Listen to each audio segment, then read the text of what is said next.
Donc comme ça, tant qu'il y a de la demande, c'est ça, c'est l'offre et la demande.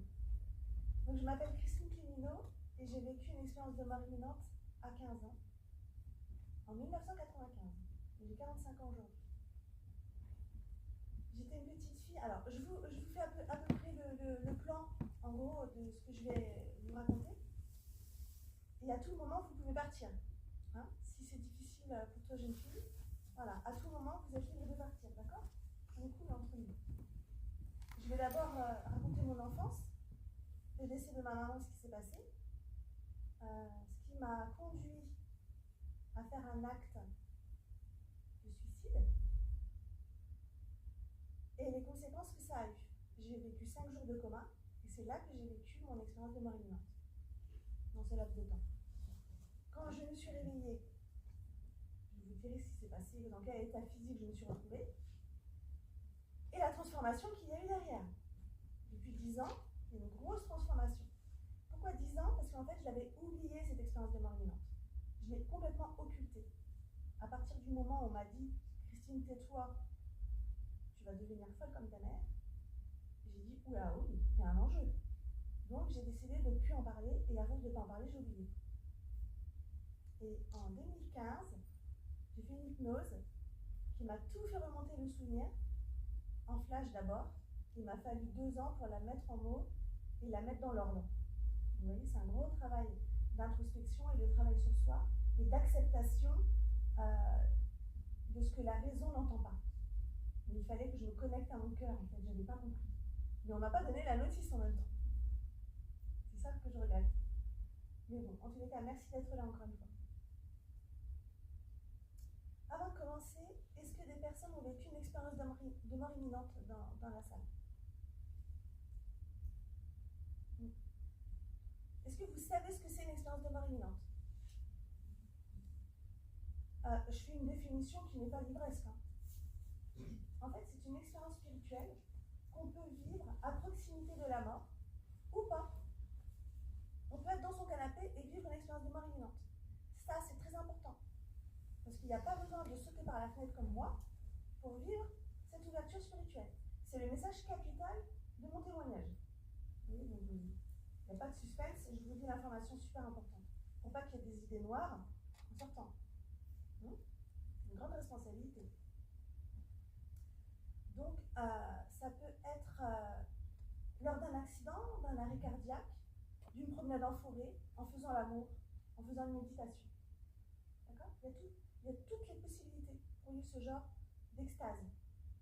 J'ai une amie qui avait ça, une extase mystique. C'est vous qui avez dit extase tout à l'heure? Je ne me rappelle plus qui a dit ça, ce mot extase. C'est vous? Je ne me rappelle plus. Et ça peut être de manière simple et accessible. Et j'en ai fait mon métier, amener les gens à vivre ce genre d'expérience. Je suis devenue thérapeute.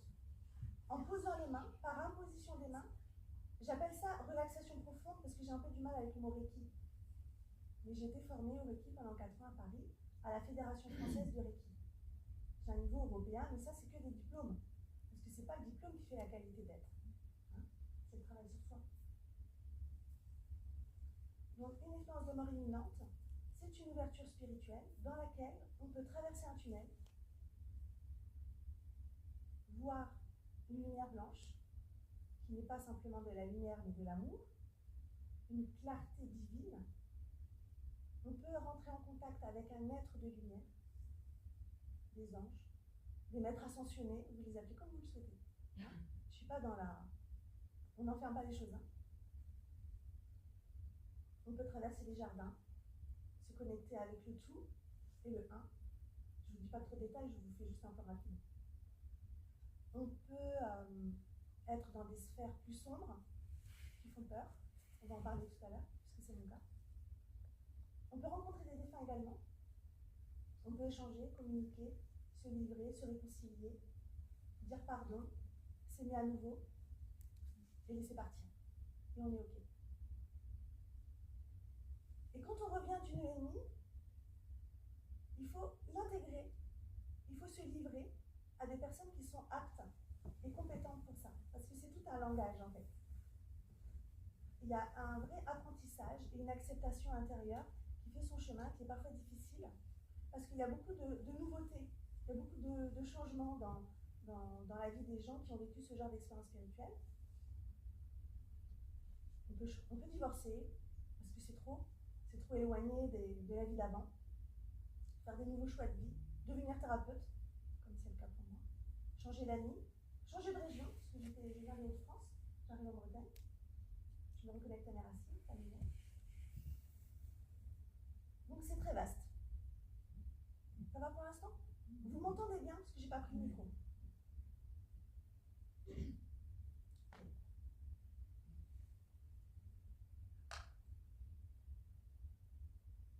Donc, vu que je me suis fait opérer, je me permets de rester assise.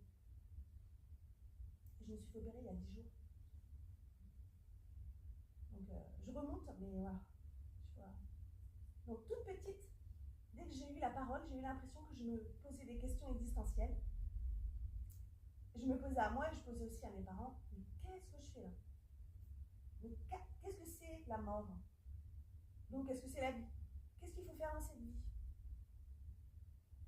Et quand ils sont morts, nos proches, ils vont où après?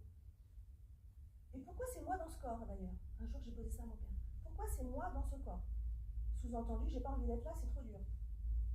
Oui, c'était très piquant. Et des fois dans les dîners de famille, moi je déboulais avec mes questions, donc je dérangeais un petit peu. Alors tout le monde rigolait, mais moi ça me blessait. Donc j'ai cheminé comme ça, avec une maman qui souffrait de la maniaco-dépression. Vous connaissez ce que c'est? C'est la bipolarité. C'est une maladie mentale, psychiatrique, qui l'emmenait dans des états de folie, d'extravagance, de bijoux, de couleurs, de parfums, de crédit. Elle parlait fort, elle riait fort, voilà. Et des graves dépressions, tentatives de suicide, couchée pendant 2 mois, pas manger, une vie. Donc moi j'ai vécu un peu avec cette famille-là, mais pourtant qui m'aimait. Une famille avec des soucis d'alcool, des soucis de viol. Je leur en veux pas du tout. D'accord, hein, on n'est pas dans le jugement, là, on est dans la constatation des faits. Donc je me faisais petite, j'essayais de ne pas déranger, j'étais très timide et je voulais être invisible pour faire le moins de vagues possible. Donc voilà la Christine du départ.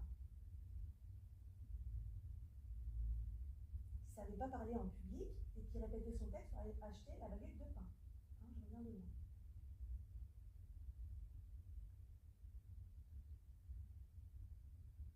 On va rentrer dans le vif du sujet. Il y a une interaction médicamenteuse qui fait que ma maman décède. C'est pas prévu du tout, on ne meurt pas de bipolarité. C'est juste, comment on appelle ça, une erreur médicale. J'arrive avec mon père et je demande, enfin on est atterré quoi, je demande à être seule avec elle pour me rendre compte par moi-même à 15 ans que c'est fini, que c'est vrai, que ma mère est morte. Je suis très crue, hein, vous me dites, hein, mais ça, je vais vite passer. Ne vous inquiétez pas, il y a une surprise dans cette nouvelle.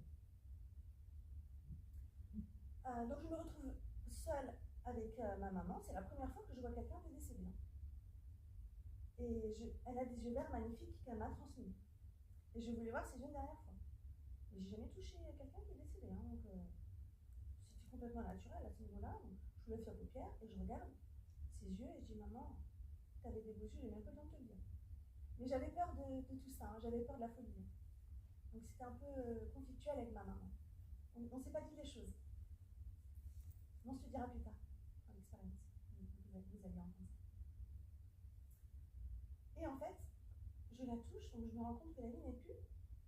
Mais à ce moment-là, j'ai eu un cadeau, c'est-à-dire que la pièce s'est dilatée.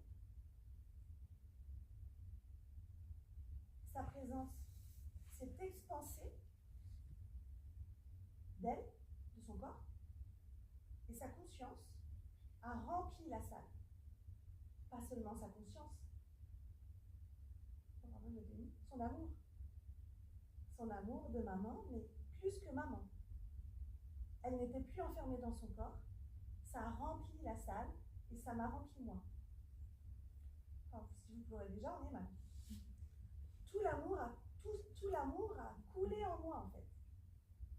Et c'était une découverte fabuleuse que je n'ai pas maîtrisée et que je n'ai pas contrôlée. Au contraire, j'ai complètement laissé faire. Parce que ça m'a purifié. Et ça m'a apporté quelque chose de nouveau. Ça a été une révélation. Le médecin arrive, il m'arrache à elle et me dit on va parler du don d'organes. Je dis mais non, la touchez pas, vous n'avez pas compris, c'est pas fini, c'est pas fini. Elle est là, elle est encore en vie, vous vous trompez. Alors moi j'étais dans le déni et dans la colère, vous avez compris. On n'a pas fait de don d'organes parce que moi j'étais en pétard. J'ai fait une esclandre, alors que la Christine elle était timide à la base. Si c'était à refaire, on aurait fait le don d'organes puisqu'il n'y a pas de souffrance. On n'est plus dans son corps, on ne sent pas quoi. Quand on est décédé, on n'est plus dans son corps. Et bon, chacun son libre arbitre, bien sûr. Donc voilà, ça a été vraiment un événement clé. Et je suis restée plusieurs semaines dans l'incompréhension. Est-ce qu'elle est morte ou est-ce qu'elle est en vie? Donc physiquement, elle est absente, mais elle est partout où je regarde. Je sens sa présence vraiment. Je sens son amour vraiment, qui se manifeste à chaque instant de ma souffrance et qui essaie de m'apaiser. Et j'ai pas de mots, je sais pas à quoi ça correspond, donc je demande à mon père la Bible, le Coran et un livre sur le bouddhisme. Et je cherche mes réponses. Mais c'est du charabia pour moi. Puis je lis trop vite et je comprends rien. C'est trop terrestre en fait. Et le mal-être grandit. J'ai oublié de vous dire un truc super important. C'est pas joyeux, mais il y a une compréhension fine. À 12 ans, j'ai subi un viol de mon cousin et des attouchements par son père, mon oncle. Donc je peux vous dire que l'image de mon propre corps a été bafouée, a été sale. C'était dégueulasse quoi. Et j'en ai pas parlé pour pas faire de vagues, pas faire des scandales dans la famille. Et de toute façon, on n'aurait pas cru. Donc ça a bien pourri en moi en fait. Hein. La racine, elle s'est développée en moi, sans que je l'identifie, puisqu'on ne parlait pas de ces choses trop psychologiques dans ma famille. C'est pas convenable même. Aujourd'hui, en 2025, on a quand même accès à beaucoup d'informations. On est plus à l'aise avec ça. Je suis très crue, je suis très directe, hein, vous me dites.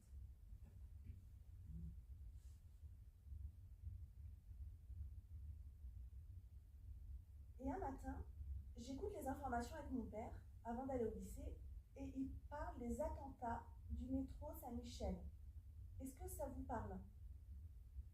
C'est des plombs, des boulons, des plombs qui ont explosé dans le métro, ça a fait des victimes. Et c'est le début du terrorisme en France. Et moi, je fais un scandale encore dans la télé. Je dis, mais papa, ça te choque pas, bon sang.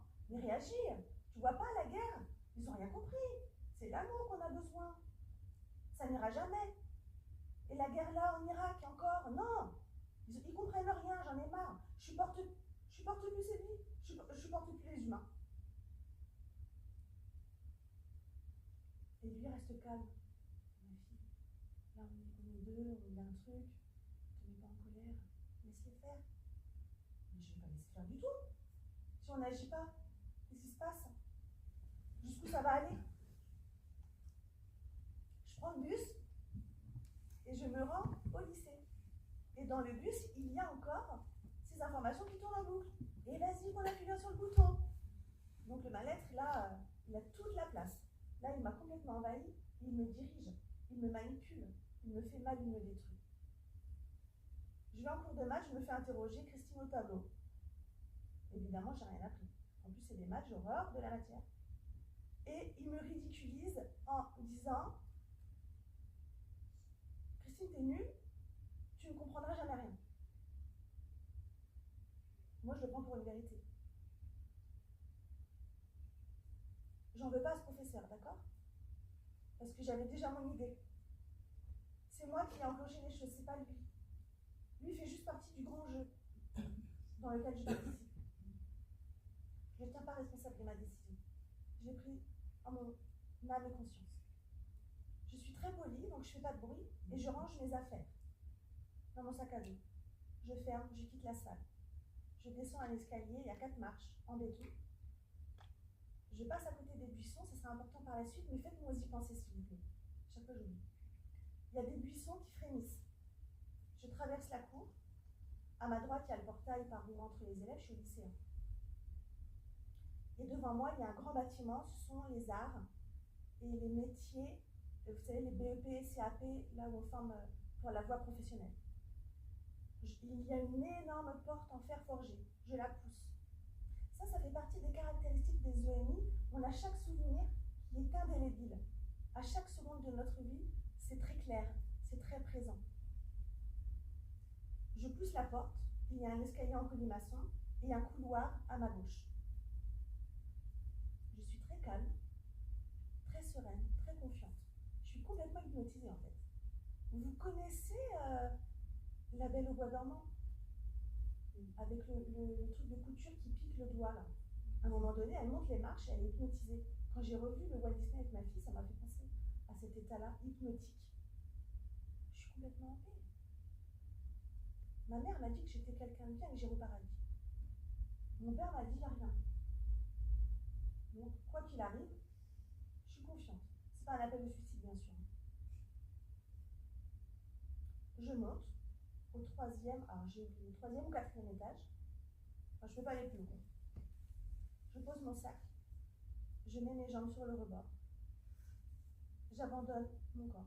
Je saute. Je me laisse aller.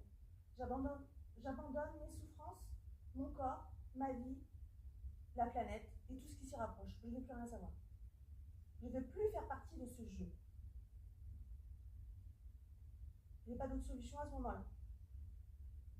Je découvrirai plus tard, 20 ans plus tard, qu'il y a d'autres solutions. Hein, je suis là. À aucun moment, je n'ai ressenti de douleur physique. Je n'ai pas senti le corps qui s'écrase sur le sol en béton. Excusez-moi pour ça. J'ai pas eu de douleur. Du tout. Je me suis décorporée déjà. Vous savez ce que c'est décorporé? C'est l'esprit qui sort du corps et qui assiste à la scène. Donc je suis à peut-être 4 mètres de mon corps, qui est gisant au sol, qui ne pleure pas, qui ne crie pas, qui... Je sais même pas que c'est moi, quoi. Ça va aller. Je vais prendre l'air. Ça va aller mieux après. Hein. Là, c'est le côté un peu glauque. Mais tu vas voir. J'ai pas de souffrance, je vais bien. Vraiment, je suis en paix. J'ai mon corps là. Je fais le tour rapidement, ça ne m'intéresse pas. Ce qui m'intéresse, c'est qu'il y a une fille qui est dans le couloir de gauche. Elle est fine, elle a une tresse, je fais le tour d'elle, je me mets face à son visage, elle a le nez droit, les yeux tirés en amande, noisette, elle est maghrébine. Et elle hurle. Je fais l'aparté tout de suite, je vais souvent faire des apartés pour qu'on joigne les deux bouts, pour qu'on rattache les morceaux, que ça fasse un sens. 20 ans plus tard, je suis maman de ma petite Louise, elle est sélectionnée au judo. Je fais confiance au coach, je la laisse s'entraîner, et moi j'ai besoin d'une doudoune pour l'hiver. Je vais au magasin, je fais 10 km en voiture, j'arrive dans le magasin, non j'ai oublié de dire un truc, je vais au cimetière, j'ai le temps, je vais au cimetière, j'engueule ma mère, je lui dis tu te rends compte, j'ai vécu une EMI, j'ai fait une séance d'hypnose, ça s'appelle une EMI, ça veut dire que la conscience continue d'exister à la mort du corps physique, pourquoi tu ne l'as pas dit? Si tout ça c'est vrai, ça veut dire que tu es quelque part. Alors bon sang, donne-moi un signe. Je suis en pétard, quoi. J'engueule ma mère. Il y a la pluie battante et tout, j'ai là avec mon parapluie en pétard. Donc je vais acheter enfin ma doudoune, pardon. Je vais acheter ma doudoune pour l'hiver. Je rentre dans le magasin et je tombe sur cette fille. Du couloir, du lycée, 20 ans avant. Hein? On m'a entendu. Donc on a... percutée, c'est très percutant quoi. Elle pleure, elle me dit Christine, c'est toi? Oui, je te reconnais, tu m'as trouvée au sol. Enfin, je ne souriais pas, j'étais en larmes. Voilà, et on n'arrive pas à engager une conversation. Comment je pouvais la reconnaître alors que j'étais gisante? Vous comprenez? Tout le monde est là?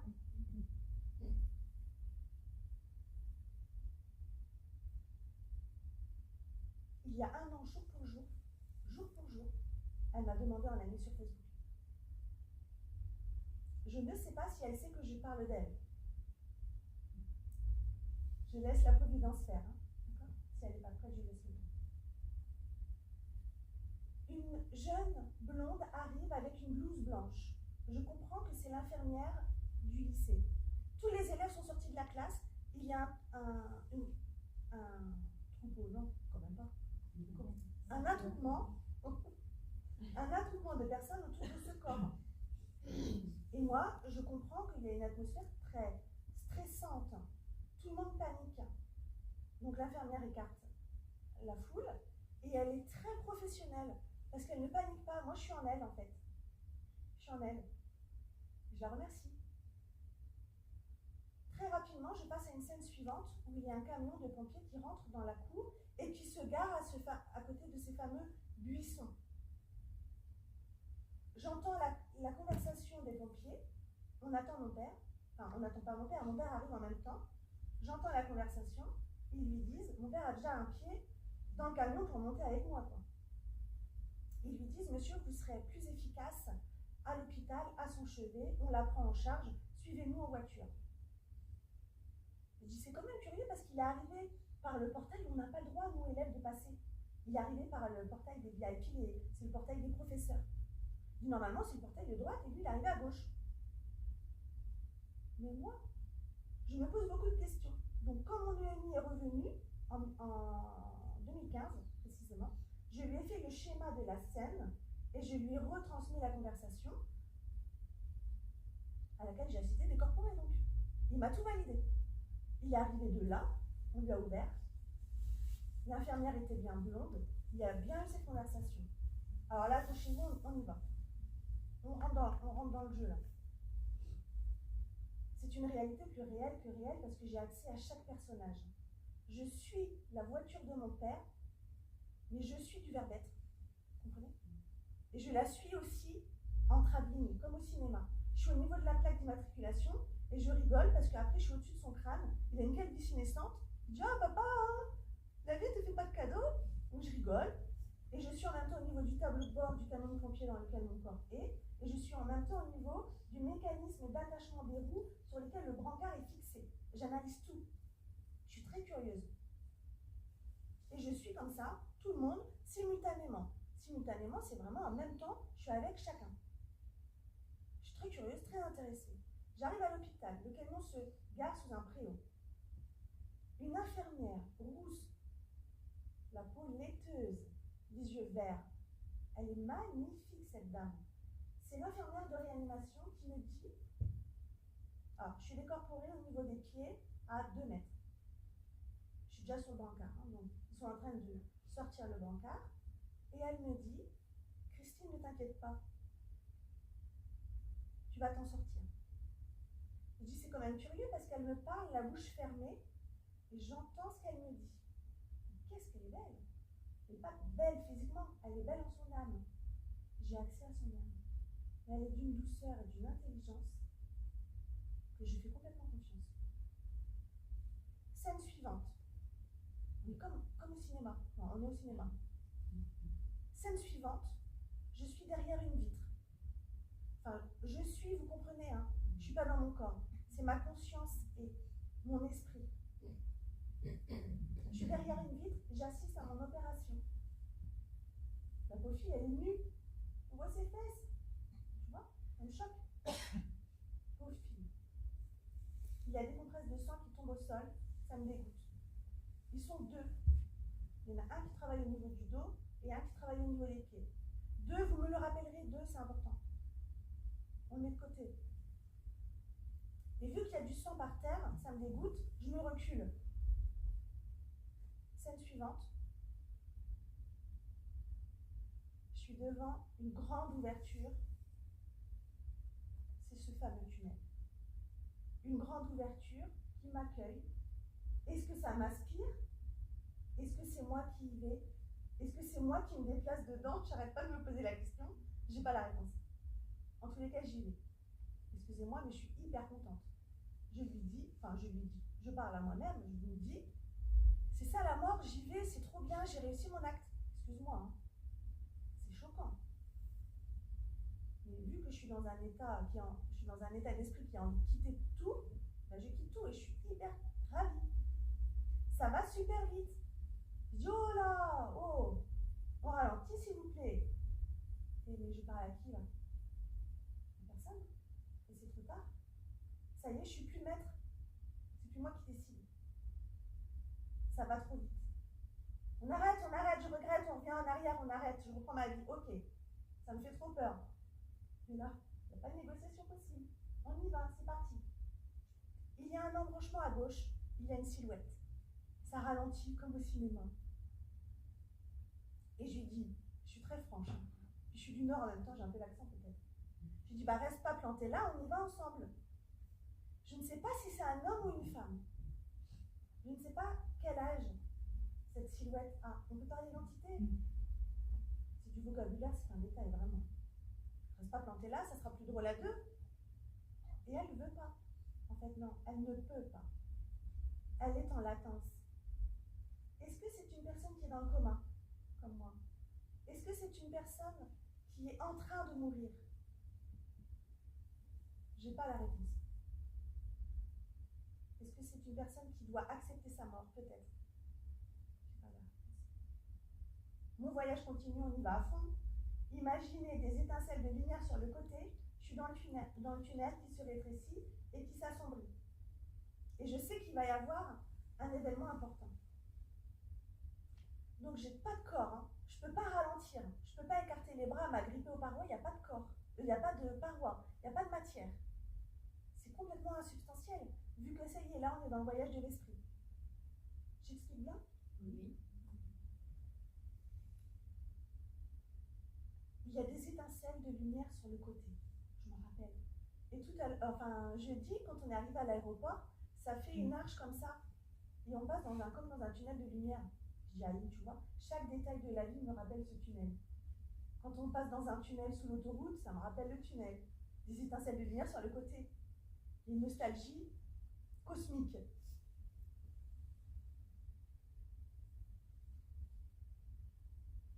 J'arrive dans une grande pièce noire. Tout est noir, enfin plus noir qu'ici, mais c'est quand même ressemblant, mais à la différence qu'il n'y a pas de paroi, il n'y a pas de mur. Il n'y a pas de haut, il n'y a pas de bas, il n'y a pas de droite, il n'y a pas de gauche. Je suis un esprit qui tournoie sur lui-même et qui découvre. Mais quand même, j'ai 15 ans là. Il est où mon père? Elle est où ma petite commode de petite fille que j'aime bien? Rien. Il n'y a rien. Oh, c'est ça la mort. Oh non, quelle déception. Je suis super déçue. Oh, j'attends. C'est long. Merde, j'ai peur.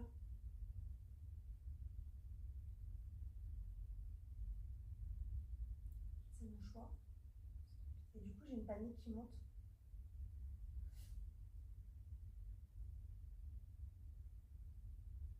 Ça sert à rien d'avoir peur. Il n'y a pas de monstre. Pardon, je suis émue. Il n'y a pas de monstre? Alors pourquoi t'as peur? Il n'y a pas un tueur en série là. Et je suis en train de comprendre que je me fabrique mes peurs. Que c'est un mécanisme de l'esprit qui nous joue un tour. On est fort, nous, hein, les êtres humains, pour ça. Il suffit de penser à un moment désagréable pour qu'on ait de la tension nerveuse, la tachycardie, on transpire, etc. Mais c'est un leurre. C'est nous qui fabriquons ça, en fait. Donc ça sert à rien. Et je me fais la réflexion et je retrouve mon calme. C'est moi qui mets en route mon propre calme de manière complètement naturelle avec la force de l'esprit.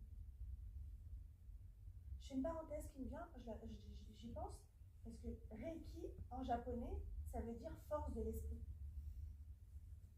J'en ai la parenthèse. Donc je reprends mes forces et je les découvre en même temps. Et je m'en délecte, parce que j'ai jamais eu autant la paix de ma vie. Je découvre le calme par sa toute-puissance, régénérateur. On cherche tous ça, non? On a accès. Prenez le temps. Soyez curieux.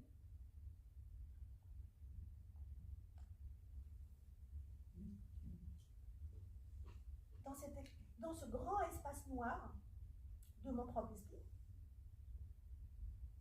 tout en haut à droite, il y aura un grain de poussière lumineux. éclaire l'espace au fur et à mesure. Ce grain de poussière, en haut à droite, se transforme en sphère lumineuse qui occupe tout l'espace.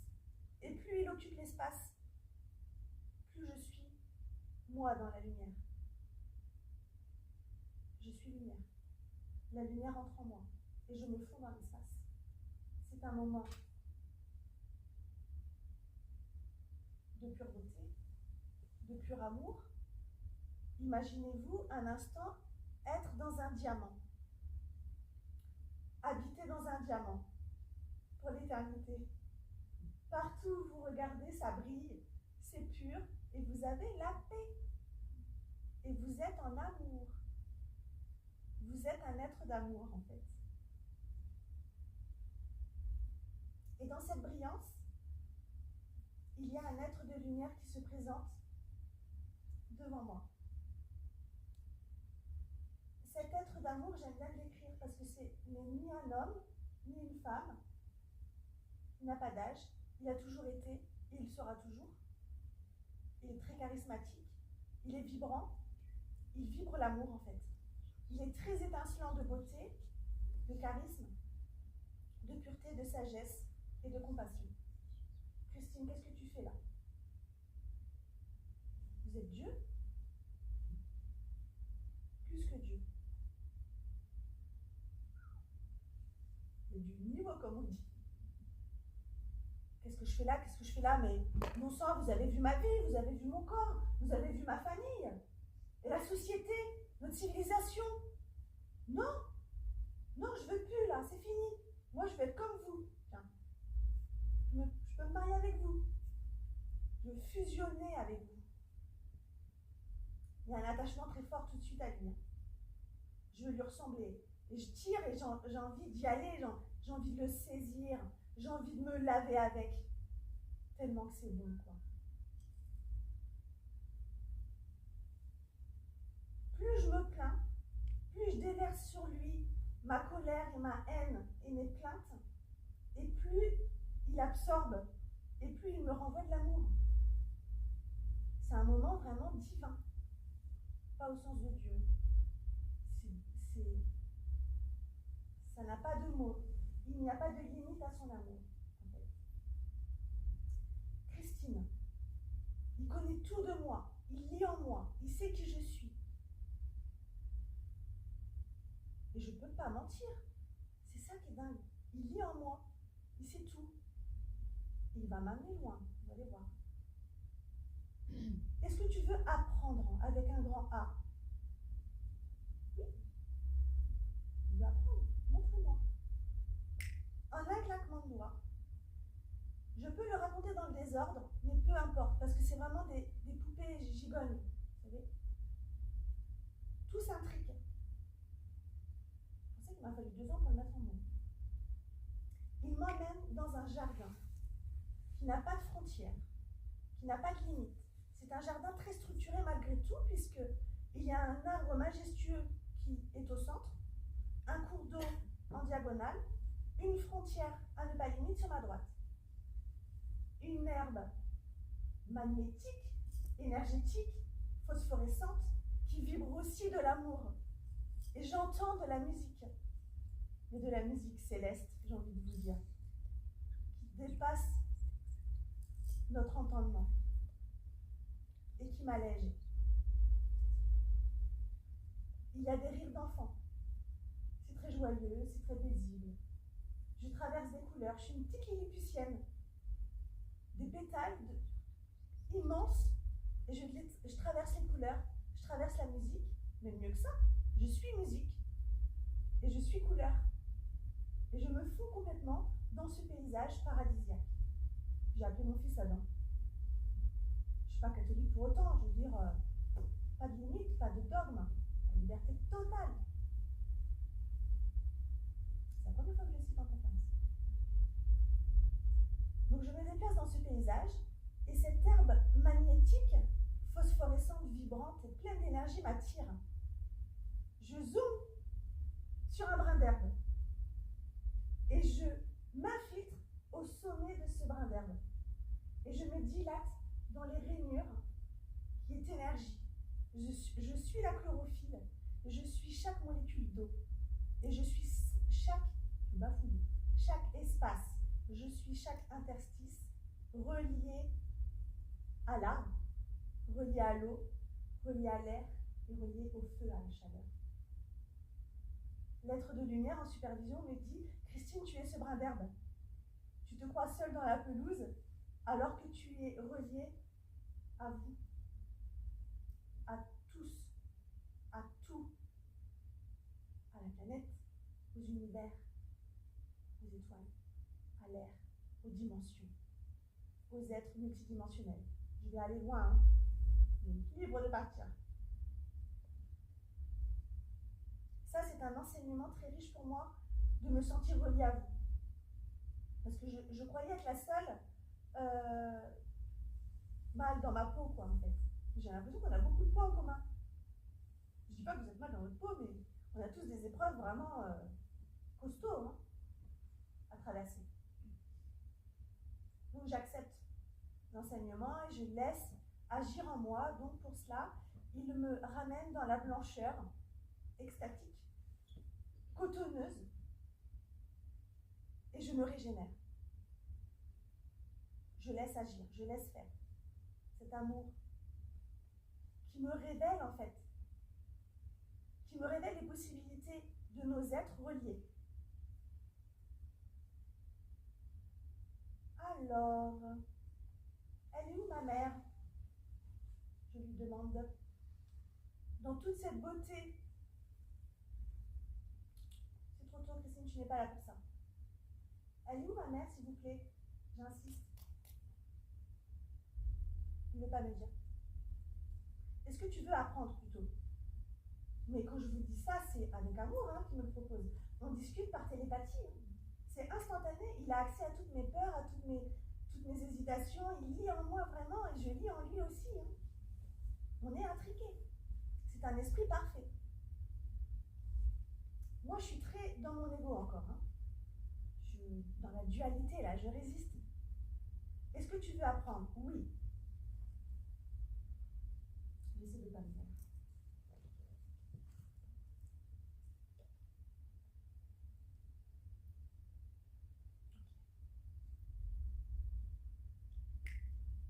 Il m'amène dans une chambre d'hôpital.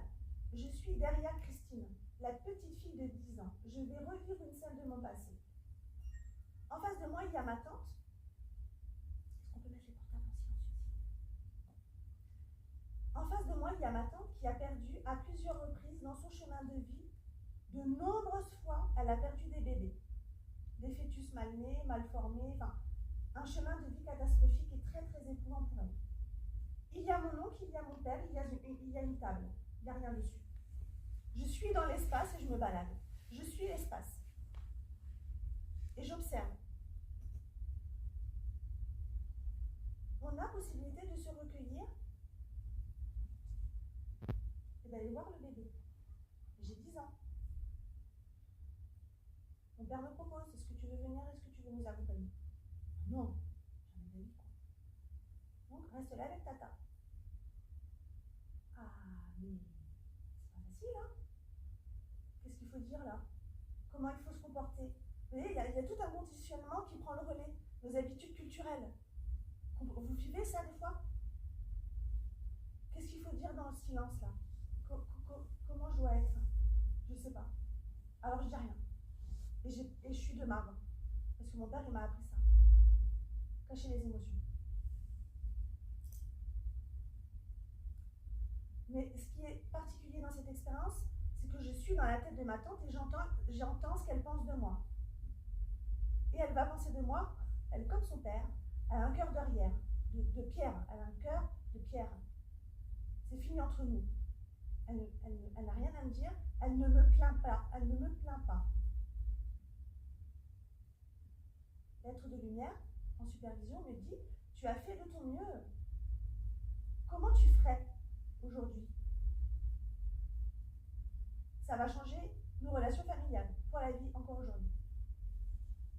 C'est pas grave. Elle pense ce qu'elle veut, à son niveau. Je ne la juge pas, et moi je pense ce que je veux. Et j'agis différemment. Je suis allée la voir il y a 2 ans avant de m'installer en Bretagne. J'étais allée en Bretagne. Je suis un câlin, moi. Je t'aime. Quand on dit je t'aime, ça rentre ou ça rentre pas.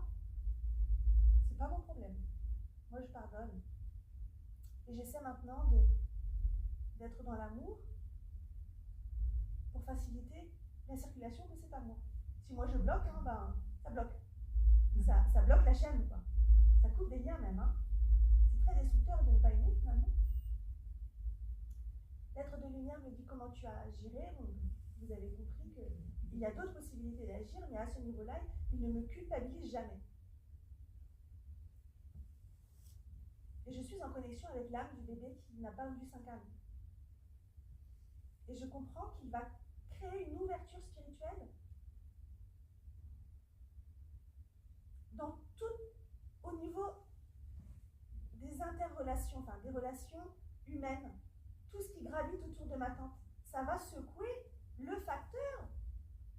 Qu'est-ce qu'il va dire le facteur à ma tante quand il va lui apporter le courrier?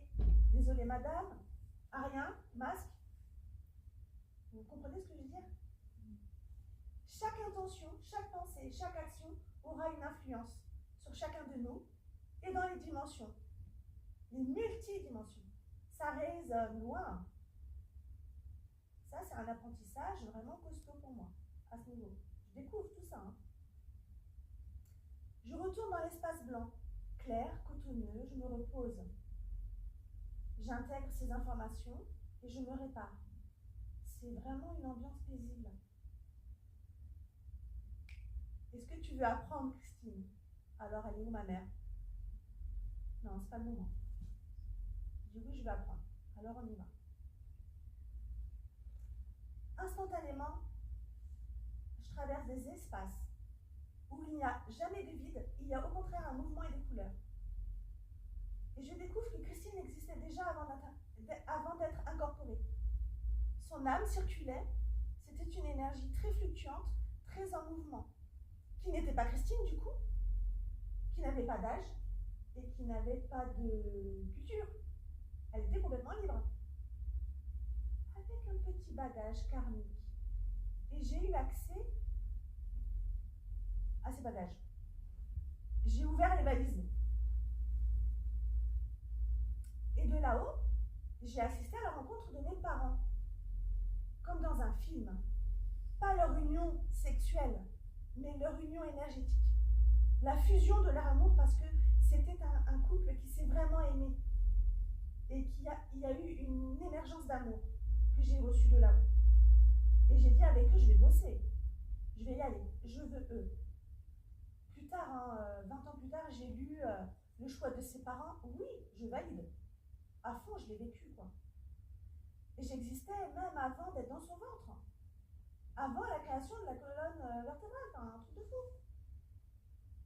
Non, je suis dans le ventre, je suis ma mère, quoi. Je suis ce fœtus, oui, mais je suis sa circulation sanguine, je suis la vie.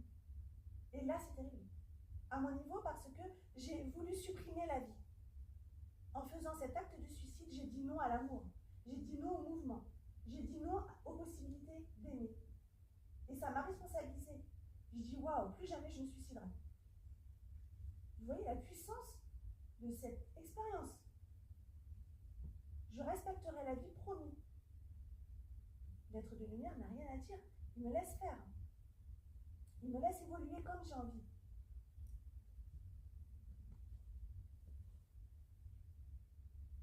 Je suis au-dessus de la planète Terre comme un astronaute.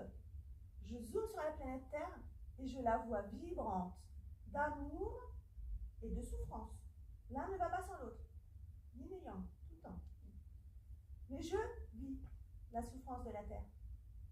Et ça, c'est fou. Et j'ai le cœur qui bat fort. Enfin, là. Parce que je me la prends en pleine tête, cette souffrance. En plein cœur. C'est horrible. Et j'ai envie d'aider. Donc je zoome. Et là, je vois un film catastrophique. Un réchauffement climatique. Des coulées de boue qui emportent des villages. Des familles anéanties. Des familles détruites. Des enfants qui crient. De la torture. Pardon. De la maltraitance.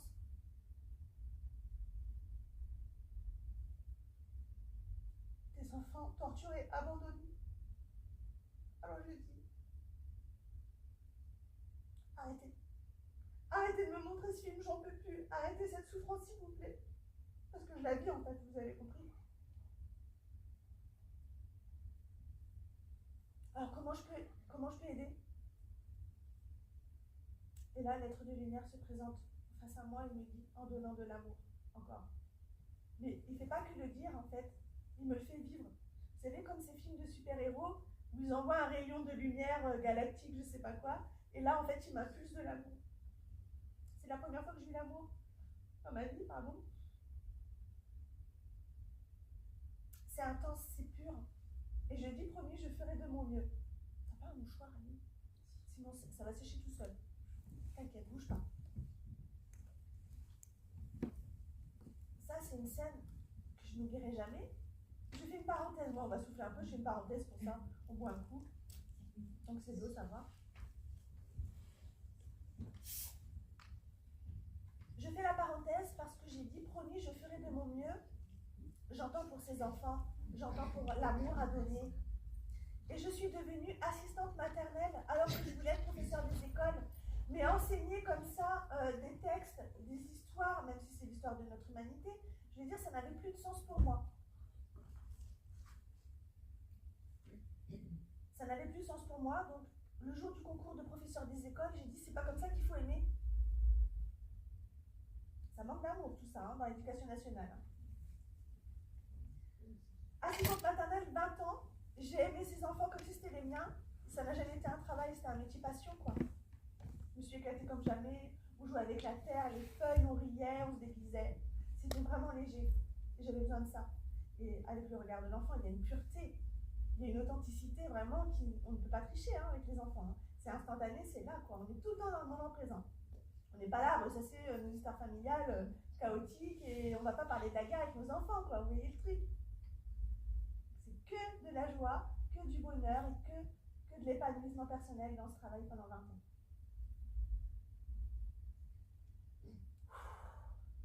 Je retourne dans cet espace blanc, cotonneux de lumière et de paix intérieure immense et très régénérant. Vraiment, vraiment. Et je ne peux pas vous dire si ça dure 1 seconde ou 10 ans ou 100 ans. Enfin, déjà, ça ne dure pas plus de 5 jours, hein, parce que je suis dans le coma 5 jours. Il faut quand même être raisonnable. Mais il y a une notion d'éternité et d'immuable aussi, puisque c'est quelque chose qui est gravé en nous, que je n'oublierai jamais. Je me demande si dans ma vie future, j'aurai encore oublié. Il faut tout le temps revivre le truc, faire partie du jeu tout le temps, amnésie totale, on repart du zéro. C'est vraiment une question.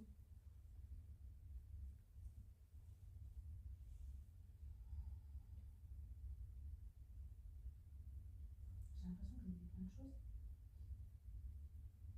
Christine, veux-tu apprendre? Oui, elle est où ma mère? J'ai même pas fini ma question qu'elle arrive. En étincelance de beauté, dans ce diamant, c'est une silhouette. C'est pas la silhouette de maman. C'est une lumière de diamant, en fait, qui arrive aussi dans la lumière. À profusion, à profusion. Waouh, aïe, aïe, aïe, aïe, aïe. Maman, qu'est-ce que t'es belle. T'es plus qu'une maman, en fait. Ton amour est expansé, vraiment. Hein. Approche, vas-y, viens, approche. Je te vois un peu mieux. Tu n'es plus malade. Tu n'as plus la maladie mentale. Tu as toute ta beauté intérieure qui est là, accessible et tu donnes en fait. Tu diffuses de l'amour. Approche-toi encore. Viens, on va fusionner. Moi, je suis très comme ça. Viens, on va fusionner, on va créer quelque chose de lumineux encore plus, quoi. On va créer quelque chose d'encore plus fort à nous deux. Puisque moi aussi, je suis lumière dans cet instant. Et en fait, elle m'interdit et elle me fait un stop. Et je vois la rainure. Enfin, je vois sa peau, en fait. Je vois tous les détails de sa main qui m'a mis des fessées petites. Et ce n'est pas négociable. Elle ne veut pas que je m'approche d'elle parce qu'il n'y a pas de retour possible. Je ne pourrais plus retourner dans mon corps de Christine si elle me prend. Elle ne veut pas me prendre. Elle me dit, c'est pas ton heure. t'ai trompé. Et on échange beaucoup. Je lui demande pardon, évidemment, que j'avais peur de sa maladie. Je lui ai jamais dit je t'aime. Donc, il y a beaucoup d'échanges. Hein. C'est guérisseur, j'avoue.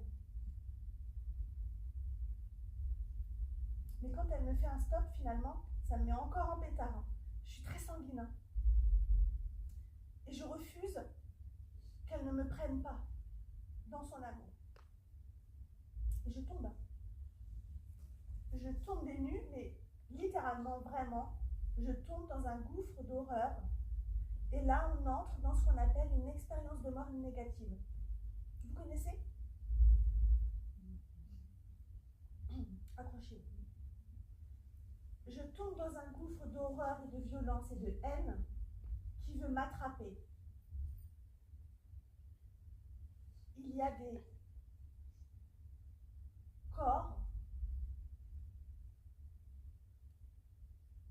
gluants de sang et de dégueulis, dégueulasse. Il y a beaucoup de haine dans ce qu'ils vivent. Ils veulent me toucher pour que je sois comme eux. Donc il y a un combat et je me bats avec ça, avec ces corps dégueulasses. Les chrétiens appellent ça l'enfer. À négocier parce que de mon point de vue, je pense que ce sont mes peurs et ma colère qui a pris forme en image, en corps.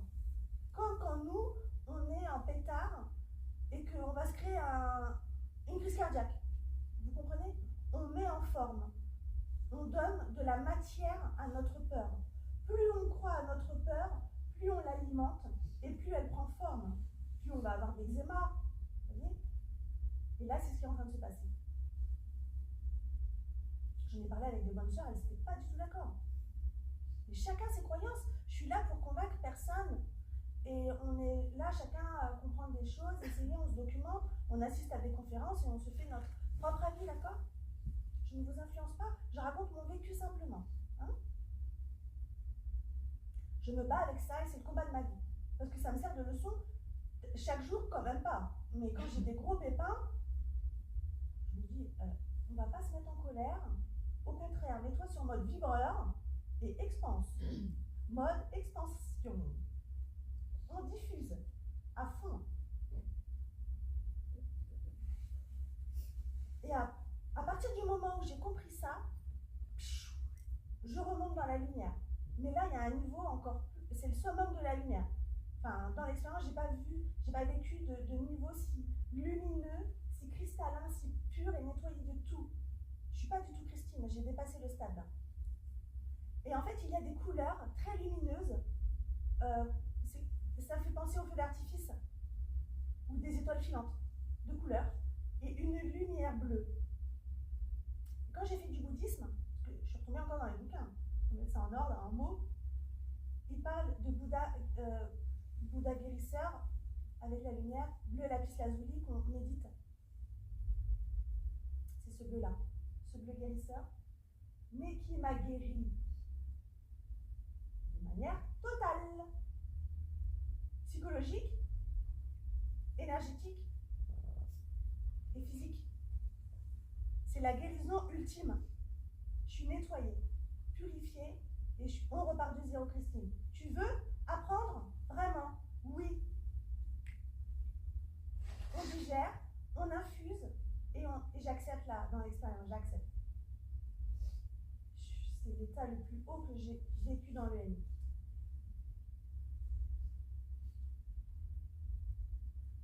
Ce qui m'étonne, si vous voulez, c'est que j'ai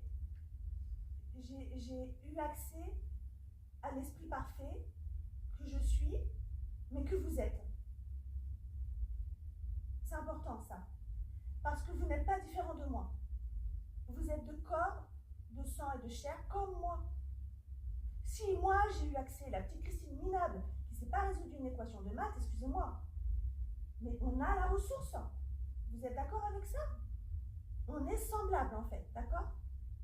On a les mêmes ressources. Et la ressource, c'est l'amour, c'est la lumière, c'est la pureté, c'est le nettoyage, c'est la guérison. des mots. MAUX, une blessure, quelle qu'elle soit. On guérit d'un viol, on donne le pardon. Je vais voir mon bourreau il y a 2 ans, je lui fais un câlin, messieurs, dames. Je vous engueule pas, hein. Pardon, je suis... Non, mais ça me tient à cœur parce que j'ai pas envie que vous croyez que je suis la Mère Noël ou Dieu ou non, pas du tout, du tout. J'ai encore mes épreuves terrestres à traverser, j'ai encore des choses à apprendre. Sinon, je pense que je serais restée là-haut. D'ailleurs, en parlant de ça, Christine, tu vas retourner dans ton corps. Oh non! Non? Oh non? C'est sûr que non. Je vais être comme vous.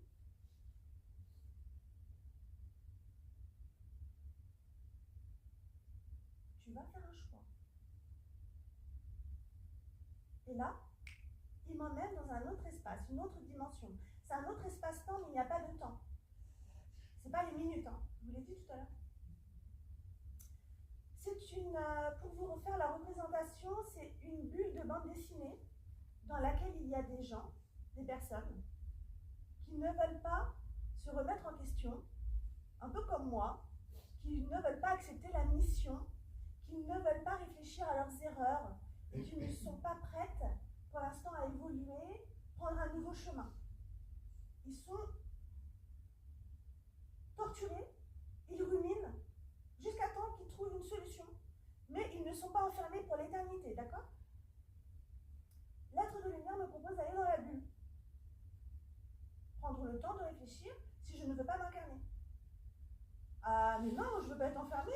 Et en plus, ils sont tristes. Ils n'ont pas de but. Ils ne savent même pas ils ne sont pas conscients qu'il faut travailler sur eux. C'est bien le truc. Ils sont pris au piège.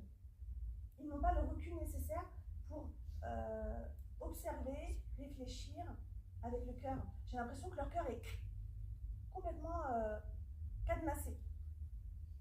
Il est hors de question que je sois triste, hein, je vous le dis. Ah, je ne veux pas aller dans la bulle. Dans mes lectures 20 ans plus tard, Raymond Moody parle de bulles des suicidés. Vous avez lu Raymond Moody? Psychiatre américain qui a démocratisé les EMI en France, enfin dans le monde. La vie après la vie. Bulle des suicidés.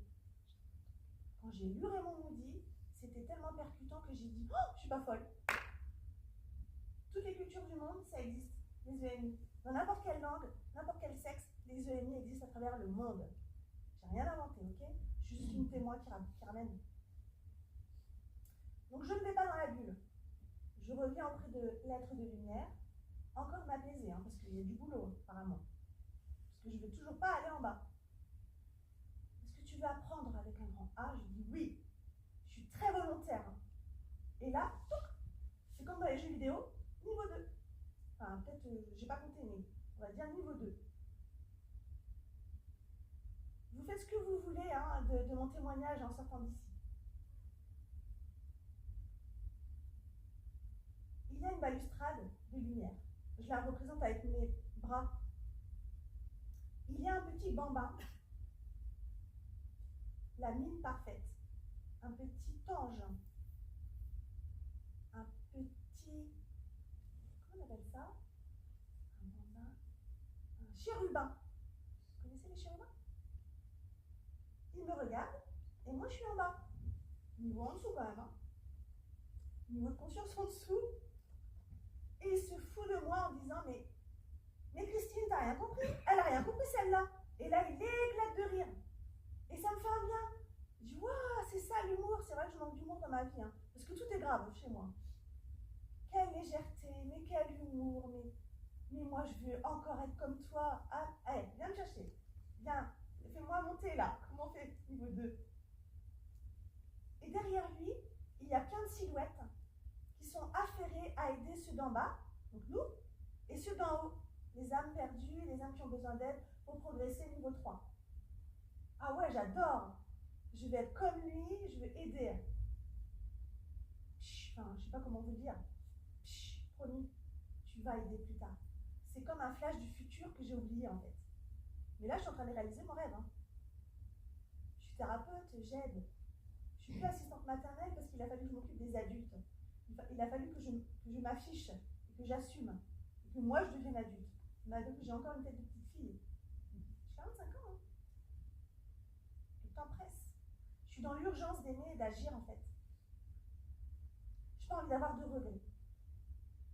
Donc, promis, je vais aider. Et c'est tellement clair de lumière, c'est complètement jouissif, c'est l'éclate. Hein.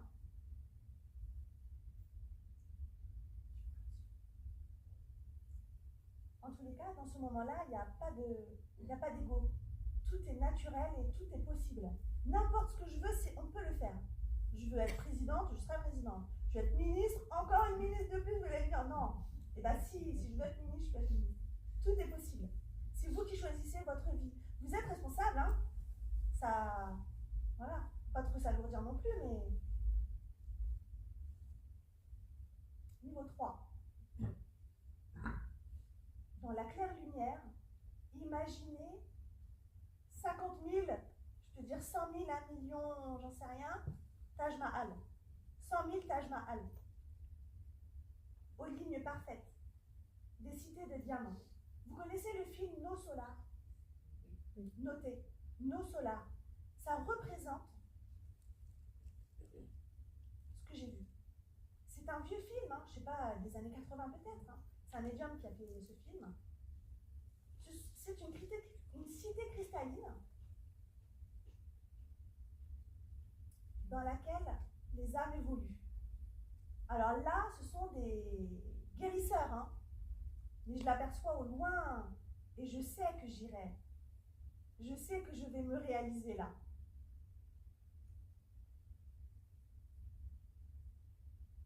J'ai traversé des multivers.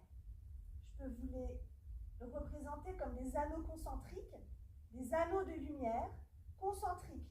À chaque anneau correspond une dimension. Un monde, en jeu vidéo, où on peut aussi exister. D'autres consciences, une conscience de nous-mêmes aussi, peut exister simultanément dans un multivers. Là, c'est de la physique quantique, j'y connais rien, mais ça me parle. Il y a de la vie ailleurs. Oui, oui. Je vous engueule pas, mais bon sang. Ok. C'est ok complètement. Parce que c'est complètement naturel. Il n'y a rien qui fait peur dans ce que je vous dis. Il y a de la vie, alors là, dans la non-forme. Le vide n'est pas vide. Ça n'existe pas. Imaginons là, je fais ça, dans le creux de mes mains, ce n'est pas vide. Ce n'est même pas que de l'air. Il y a de l'énergie.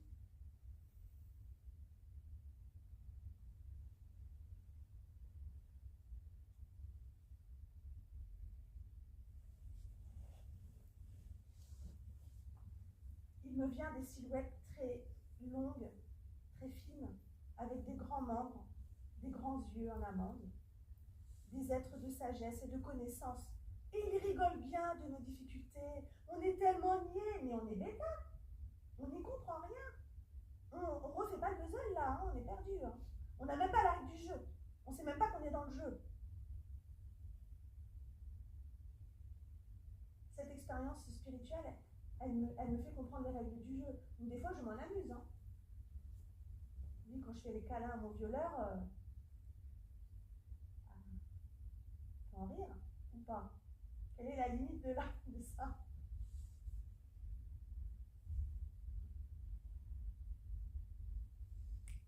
Je suis dans la chambre d'hôpital, collée au plafond, à gauche. Là, comme ça. Mon lit est là. Là, il y a une fille. Ah, elle est mise en dessous encore, celle-ci. Oh, elle a les cheveux gras. Je fais même pas attention que c'est moi. Elle est reliée à une machine. Je vais voir la machine. Il y a des courbes. Bleu, rouge, jaune, blanche. Je suis le fil. C'est relié à des électrodes posées sur ma poitrine. Je vois les seins. Je n'ai aucune pudeur. Et je vois en dessous le drap, puisque le drap est posé là. Et moi, je vois en dessous, vous voyez? Et il y a un bruit assourdissant dans la pièce. Je vais voir ce que c'est. C'est un souffle de l'air. Ah bah oui, le corps est posé sur un matelas à air. Pour les escarres, vous savez, pour pas qu'il y ait des bobos s'infectent. Je suis très curieuse. me balade au-dessus du corps comme une caméra en travelling. Je vais au pied du lit, il y a une ardoise avec des annotations crayon à papier. Ce sont des courbes de température. C'est des maths. Ça m'intéresse pas, je veux pas. Tiens, il y a quelqu'un qui tient la main de la fille. Ah, c'est papa. Je reconnais ses doigts d'homme avec la graisse dans les ongles. Il était électricien automobile. Électricien, il joue avec la lumière. C'est la blague. C'est papa. Bah pourquoi t'es triste, papa? Oh, je suis là. Réveille-toi. Papa, je te parle, tu m'entends? Évidemment qu'il m'entend pas. Je suis encore un esprit, hein. Ah, il m'entend pas. Et bah alors, j'incorpore mon père. Chakra coronal. C'est là.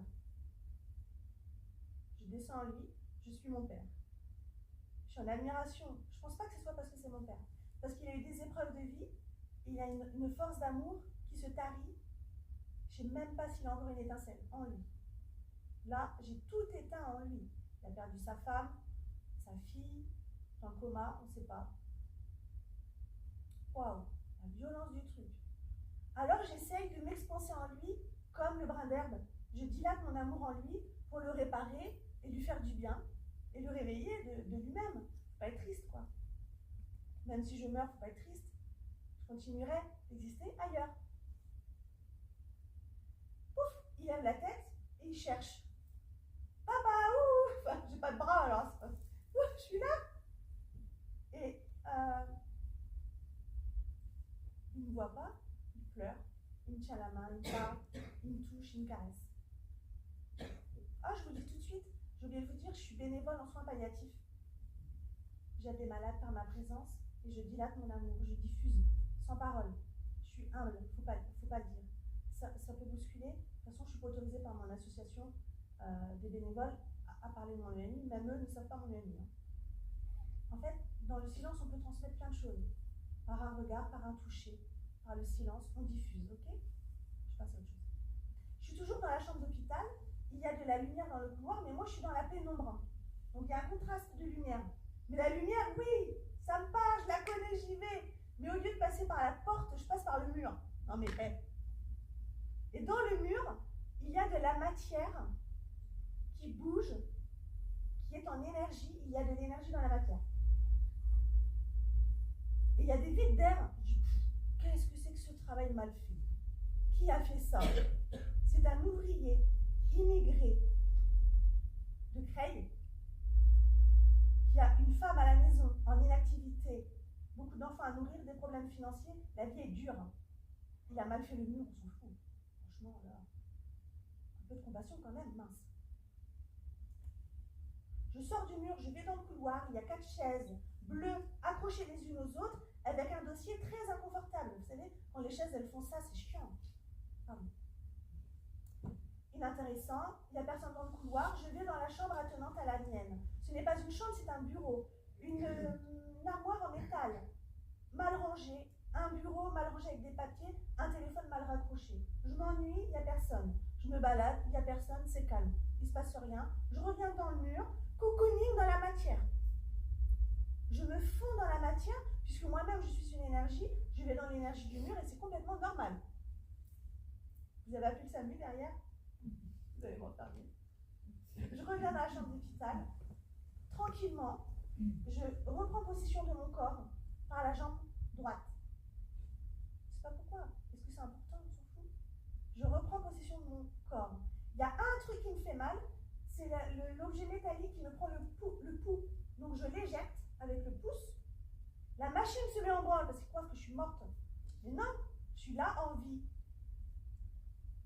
Je vais passer 3 mois à l'hôpital dans un moule de plâtre et on m'apprend que je suis paralysée des jambes. Papa va contacter les maçons pour agrandir les ouvertures de la maison pour que mon fauteuil roulant passe. Papa, t'inquiète pas, je ne suis pas paralysée. Mais si tous les muscles musculaires te disent que oui, est-ce que tu as envie d'y croire si on t'a montré que non? Qu'est-ce que tu choisis?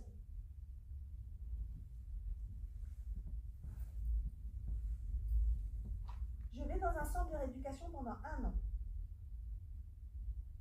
Et j'engueule tout le monde, je suis exécrable. Laissez-moi dans le calme, laissez-moi dans le silence. Je bosse. Moi, je ne sais pas que ça s'appelle comme ça. J'en ai fait mon métier. La méditation. Le retour à soi-même, le retour à soi. Je visualise. Je suis connectée, hein, complètement. Je laisse couler la source en moi. Cette énergie de vie en moi, du haut de la tête, agit dans chacun de mes os, chacune de mes cellules. Je suis le sang qui circule en moi et qui empêche la phlébite. Mais plus que ça, je remets la vie et je remets le mouvement de manière complètement naturelle, avec mon propre esprit. Je ne sais pas vous l'expliquer, madame. On ne me l'a pas appris dans les textes. Je ne sais pas.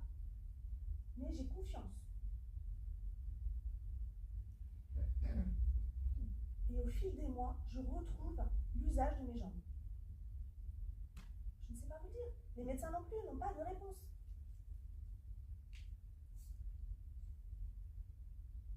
Je ne sais pas vous dire. Et je suis là.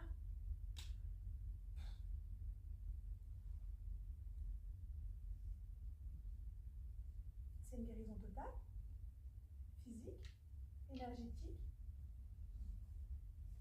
et psychique, puisque je n'ai plus jamais eu d'idées noires, même si je suis encore dans vous. Ce n'est pas des larmes de tristesse, ce sont des larmes de nostalgie et d'amour. Parce que c'est important pour moi de vous dire qu'on peut aimer même dans un fauteuil, parce qu'à un moment donné, je l'ai accepté, la paralysie. Mon voisin d'en face, au centre de rééducation, il n'arrêtait pas de rigoler, et lui, il était dans un fauteuil roulant, sportif. Vous savez, ceux qui font du sport, ils ont des fauteuils avec les roues un petit peu inclinées comme ça. Il n'arrêtait pas de rigoler. Je dis, mais il m'énerve ou quoi, ce con? Comment il fait pour rigoler de sa situation? Alors, je demande à ce qu'on m'aide à me mettre dans le fauteuil roulant, et je vais toquer à sa porte. Je lui dis, j'ai 15 ans. Je te préviens, je ne suis pas là pour te draguer, hein, parce qu'il est beau, vraiment. Et je dis, je peux te parler? J'ai plein de questions. Et il me dit, mais... Alors, je lui dis, mais comment tu fais pour rigoler? Parce que là, clairement, tu ne peux même pas bander. Enfin, bander, c'est...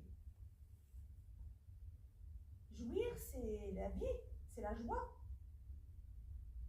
C'est l'extase. Et toi, tu arrives à rire sans bander. C'est dément. Donne-moi la recette. Alors là, il me dit, Christine, t'en as pas marre de te plaindre? T'en as pas marre de faire la gueule? C'est ça ta vie? C'est ça que tu veux dans ton futur? Tu vas gâcher la vie de tout le monde en plus, quoi. Ton papa vient te voir tous les jours, il fait 1 heure de route, alors qu'il est aussi en invalidité, il s'est fait opérer du dos. On a presque la même opération du dos. Lui, il n'a pas été paralysé, mais une boîte, quoi. Et ça a été très percutant pour moi, cette phrase. Est-ce que tu as envie de faire la gueule toute ta vie? Est-ce que tu vas pourrir la vie des gens à force de faire la gueule, vous voyez? En fait, c'est un enchaînement de situations qui s'imbriquent les unes dans les autres. Je peux pourrir la vie de mon père, si j'ai envie. J'ai ce pouvoir. Alors, je rentre dans ma chambre et je dis, j'accepte d'être paralysée. J'accepte ma vie. Et en fait, le basculement, il a eu lieu là. Quand j'ai complètement lâché, et j'avais plus d'attente, je dis, bah, je me laisse faire, faites ce que vous voulez de moi. Hein. Voilà. J'accepte n'importe quel coup de bâton. On verra si je pleure ou si je ris. Mais je crois que j'ai décidé de rire, finalement. J'ai décidé d'être en joie et d'être en mouvement. À mon niveau, hein. Des fois, je tombe malade. Des fois, j'ai super mal au dos. Voilà. Je pense que j'ai repris ma vie en main. Je vais vous en dire une bonne. Parce qu'on arrive bientôt à la fin. Voilà. Dans ma chambre d'hôpital, on ne m'a pas encore dit que je suis paralysée et je délire un peu avec la morphine. Une aide-soignante me fait la toilette. Ah, la bourrique, elle me fait mal. Je dis, vous allez arrêter de vous en prendre à moi, bon sang. Je sais que votre vie est dure. Votre gamin, il vous en fait voir de toutes les couleurs, madame. Je lis en vous. Elle est là à mastiquer le dos alors que je viens de me faire opérer avec les drains et compagnie. Je dis, ça va pas. Je dis, de toute façon, on se reverra. Puis j'oublie. Je pensais avoir dit quelque chose d'anodin. 18 18 ans, je récupère le visage de mes jambes, je vais à la fac. Pour financer mes études, je suis pionne, vous savez, surveillante des collèges. Il y a un gamin, un jour, il me crache à la figure. Mais tous les professeurs étaient excédés de lui, quoi. Un conseil de discipline se met en place. Christine est conviée parce que j'ai fait un rapport pour le descendre et l'enfoncer. J'en parle pétard à ce moment-là. Hein. J'ai oublié que j'avais QMI encore. Sa mère arrive, je vous le donne en mille, vous avez compris, c'est l'aide-soignante. Vous voyez? En fait, tout est comme ça dans ma vie. Tout. Chaque rencontre, chaque message. Voilà. Donc c'est un jeu, Mais maintenant, je fais attention à ce que je dis. Et j'ai moins de colère, je suis plus apaisée. Je suis devenue thérapeute. J'ai ouvert mon cabinet en 2017, donc j'ai eu des flashs, surtout pendant le Covid, hein, de contact défunt. Et depuis petite, je tire les cartes. Je les avais mis de côté à 12 ans, parce que j'avais annoncé le décès de ma mère. J'avais vu à 12 ans le décès de ma mère dans les cartes. Donc évidemment, je les ai rangées et j'étais fâchée, quoi. J'étais fâchée avec Dieu et tout. Hein. Donc j'avais quelque part déjà cette capacité. Je pense qu'on l'a tous. Comme un chanteur, il n'est pas obligé. Enfin, tout le monde n'est pas chanteur, vous voyez. Tout le monde n'est pas artiste. On a tous un talent. Il faut découvrir. On peut avoir plusieurs talents dans une vie aussi. Donc voilà, messieurs, dames, pour le gros de cette transmission qu'il fallait vous faire aujourd'hui. Merci pour votre écoute et votre attention. Si vous avez envie de me poser des questions, c'est le bienvenu. Mais des fois, je sais qu'il faut juste du silence. C'est comme vous le souhaitez.